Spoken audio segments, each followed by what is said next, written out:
Welcome to एक्लवेंस।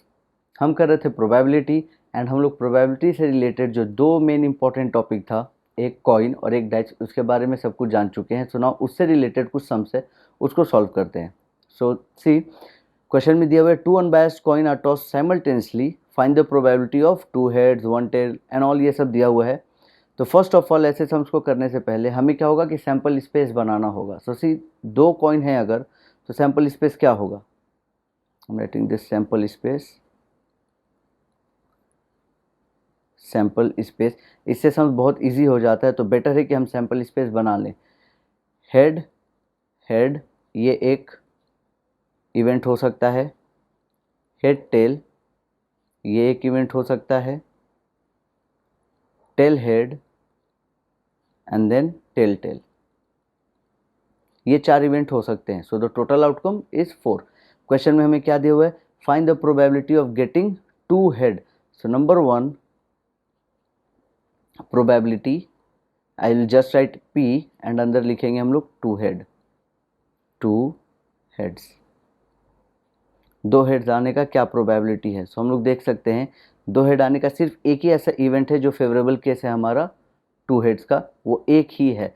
सो हम लोग का आंसर होगा 1 by total case. Total case है कितना? 4। So I write 4, simple. Okay, next question है वन हेड। वन हेड के कितने इवेंट्स है हमारे पास? C number 2। Okay, one head के कितने इवेंट्स है हमारे पास? एक ये इवेंट है और एक ये इवेंट है, TH। So probability of one head and two heads, one head. Okay, so this is one head equals to 2/4 equals to half.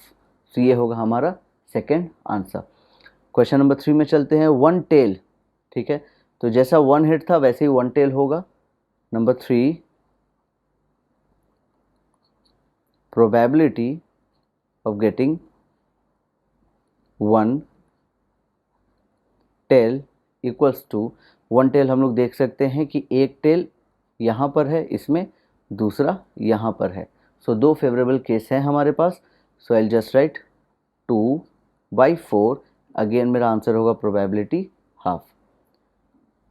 और थोड़ा नीचे ले चलते हैं इसको। यस, क्वेश्चन नंबर 4 दिया हुआ है ये क्वेश्चन सी, एटलीस्ट वन हेड। नाउ यहाँ पे एक नया चीज़ सीखेंगे कि एटलीस्ट का मतलब क्या होगा एंड एटमोस्ट का मतलब क्या होगा।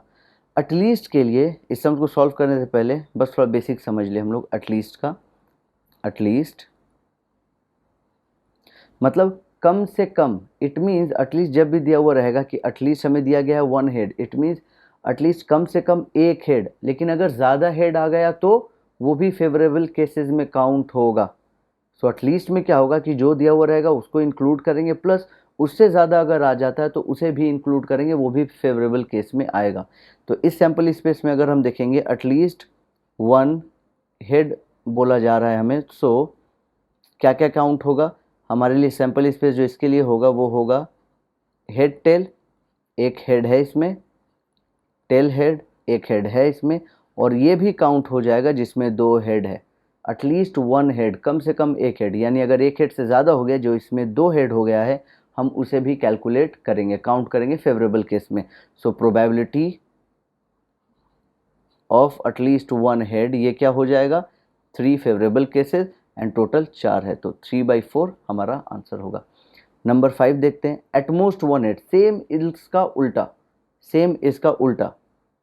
नंबर 5 एटमोस्ट, एटमोस्ट के बारे में समझते हैं। एटमोस्ट वन हेड, ठीक है, probability of getting at most one head. तो एटलीस्ट में जैसे था वैसे ही एटमोस्ट में होगा, एटलीस्ट में जैसे था वैसे ही एटमोस्ट में होगा ना। एटमोस्ट वन हेड मीन्स ज़्यादा से ज़्यादा एक हेड।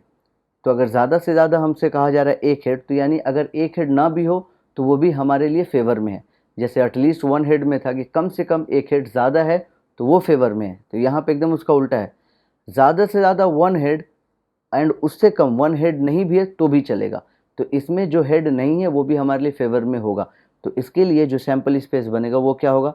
ज़्यादा से ज़्यादा वन हेड यानी H, T ये होगा, दूसरा T, H ये होगा, एंड तीसरा T, T जहाँ पर एक भी हेड नहीं है वो अटमोस्ट वन हेड में काउंट होगा। सो अगेन मेरा आंसर है favourable case 3 and this is 4। So 3/4 is my answer. Last चलते हैं नंबर 6 में। नंबर 6 एक बार देख ले क्वेश्चन क्या था। No head, C question is no head. तो सैंपल स्पेस देखकर ही समझ में आ रहा है कि सिर्फ दोनों बार टेल आ जाएगा, तो ये एक लौता ऐसा केस है जिसमें एक भी हेड नहीं है। So answer is 1/4, simple. तो जस्ट यहाँ पे लिख देते हैं probability of getting no head equals to 1/4, ये आंसर। तो हम लोग जैसे जैसे कॉइन का सम्स करते जाएंगे हम लोगों को वैसे वैसे और भी डिटेल वाली चीज़ें मालूम चलती जाएंगी। एंड अगेन इस सम्स में हम लोगों ने दो चीज़ सीखा जो बहुत इंपॉर्टेंट है, एटलीस्ट एंड एटमोस्ट। ये आगे और भी आएंगे तो हम लोग और भी समझ पाएंगे इसको बेहतर तरीके से। एक और सम में चलते हैं कॉइन के ऊपर, देखते हैं क्वेश्चन नंबर 2 आज के लिए। ये रहा नंबर 2।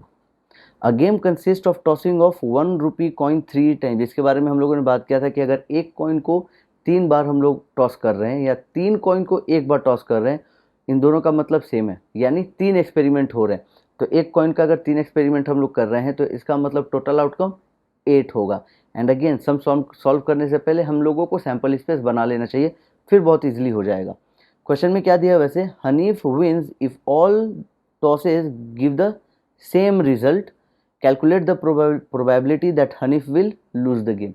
यानी हनीफ तब जीतेगा अगर प्रोबेबिलिटी मीन्स अगर उसको तीनों हेड मिलता है, ये एक उसके फेवर में है, दूसरा अगर उसे टेल मिलता है तो ही, लिखा हुआ है same result, head head head tail tail tail. और अगर एक भी कुछ ऊपर नीचे होता है मीन्स 2 बार हेड 1 बार टेल, तो वो गेम हार जाएगा। तो अगर हमें मालूम है कि 3 कॉइन का 2⁻³ फॉर्मूला से 3 कॉइन का जो टोटल आउटकम होता है वो 8 होता है, तो हम लोग देख सकते हैं कि हनीफ जीतेगा अगर ये 2 केसेस आए तो 8 में से अगर ये 2 केसेस को मैं निकाल दूं तो Hanif will lose the game. उसके लिए फेवरेबल केसेस क्या होंगे, ठीक है, Hanif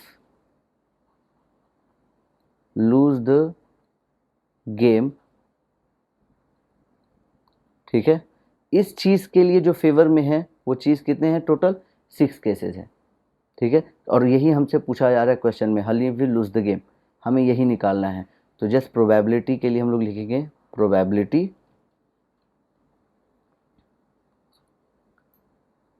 Hanif will not win, Hanif will not win equals to 6 होगा फेवरेबल केसेस एंड नीचे होगा टोटल 8। तो 2 3 ज़ा 2 4 ज़ा, सो आंसर इज 3/4। सो हनीफ के जीतने का चांसेस कितना होगा, 1/4।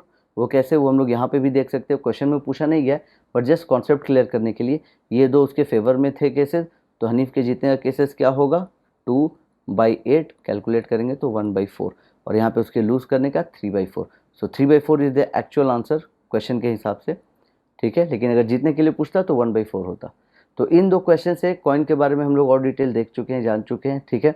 एंड अब बचा डाइस, तो डाइस और कॉइन का सम्स लेके मिलते हैं नेक्स्ट वीडियो में।